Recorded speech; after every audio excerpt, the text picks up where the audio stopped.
Hello, everyone. My name is Kavera Brown. I am the Director of Clinical Education here at Seminole State College. And I just want to briefly talk to you all about respiratory care.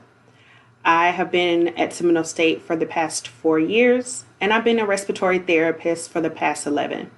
It's been a very rewarding career, and I love everything about respiratory care. So let's take a quick moment to discuss respiratory care here at Seminole State. So what is respiratory therapy?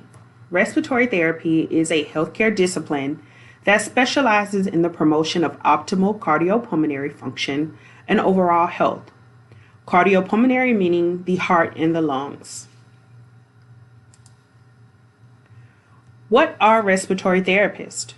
Respiratory therapists are also known as RTs, and they are licensed healthcare professionals that help prevent, identify, and treat acute and or chronic dysfunction of the cardiopulmonary system. So RTs have various duties and responsibilities, which includes patient assessment, disease management, diagnostic evaluation, management, education of patients and their families, as well as rehabilitation of patients. RTs provide hands-on care in a variety of practice settings to various patient populations, which includes hospitals, emergency rooms, clinics, physician and or medical offices, skilled nursing facilities, rehabilitation facilities, sleep study labs, and some RTs actually provide care in patients' home, or known as home care. So one area and population that is not mentioned in the previous slide are neonatal and pediatric patients. There are a lot of RTs that work in neonatal and pediatric intensive care units. So let's just take a look at what this looks like.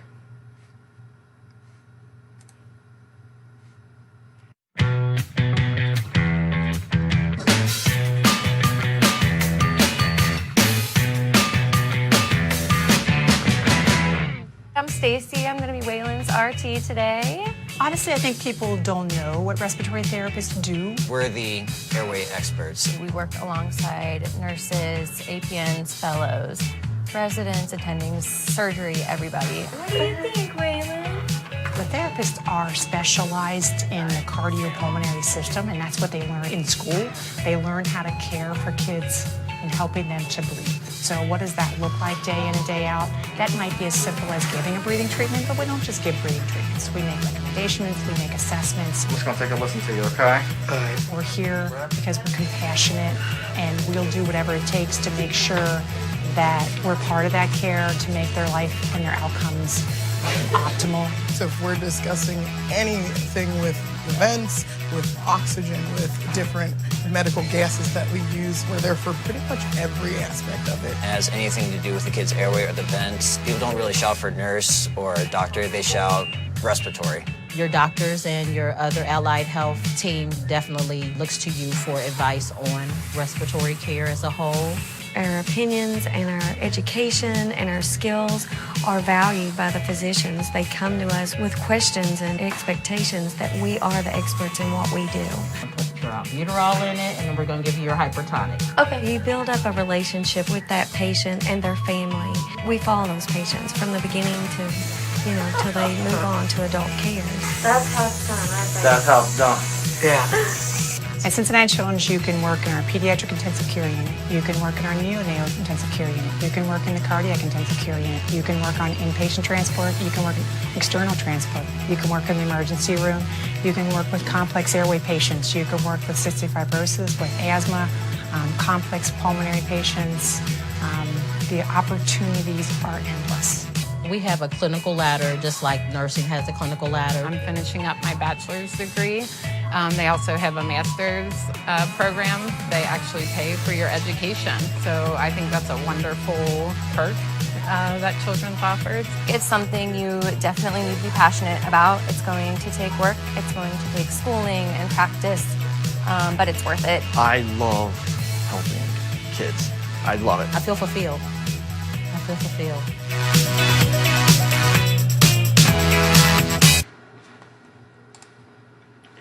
So there was one aspect of respiratory care or respiratory therapy that was mentioned in the previous video, and that being transport.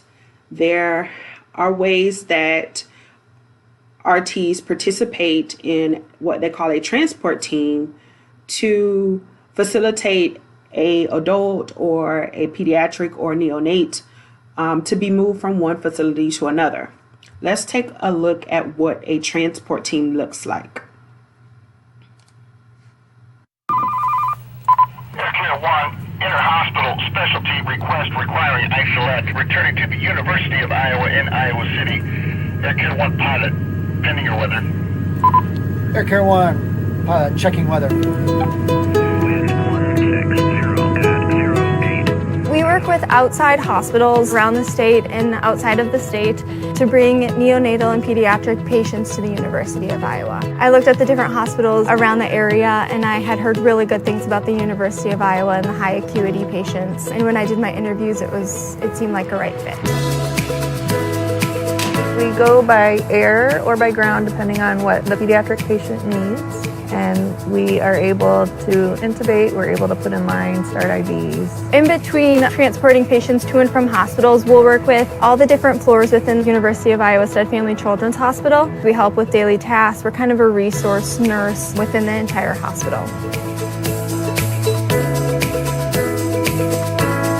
A typical day involves checking in the morning with our pilot, going over our weather, going through our equipment checks, making sure that everything's ready to go at a moment's notice. Being able to provide care to families in a multifaceted type environment where we not only care for them, but then follow up with them throughout their stay at the University of Iowa. My job focuses mostly on the respiratory aspect of my patients, from running the ventilator, giving them breathing treatments. I also assist the nurses with assessing the patients, setting up IV pumps, and then getting them safely back to our hospital. Being on this team is challenging and fun, and if you're looking for an opportunity to learn and see some things maybe you wouldn't see at another hospital, consider joining our team. We have fun, but we also take our job seriously, and it's great to work with a great group of people that I can trust. So what does it take to become a respiratory therapist? One must attend and complete their degree in respiratory care from a COARC accredited college or university. You must pass 2 credentialing exams. And lastly, you must apply for and obtain a state license. So we hope that you will choose your respiratory care degree here at Seminole State. All of our information on our program can be found at this hyperlink.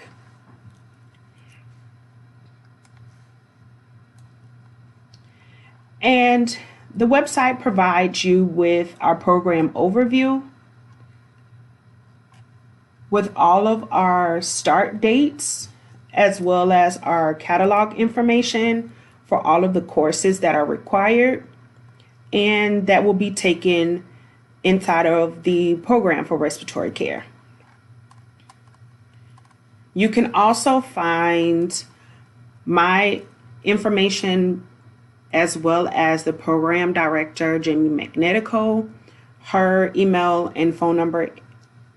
If you ever have any questions or concerns about our program, we can be reached via our email or our office phone.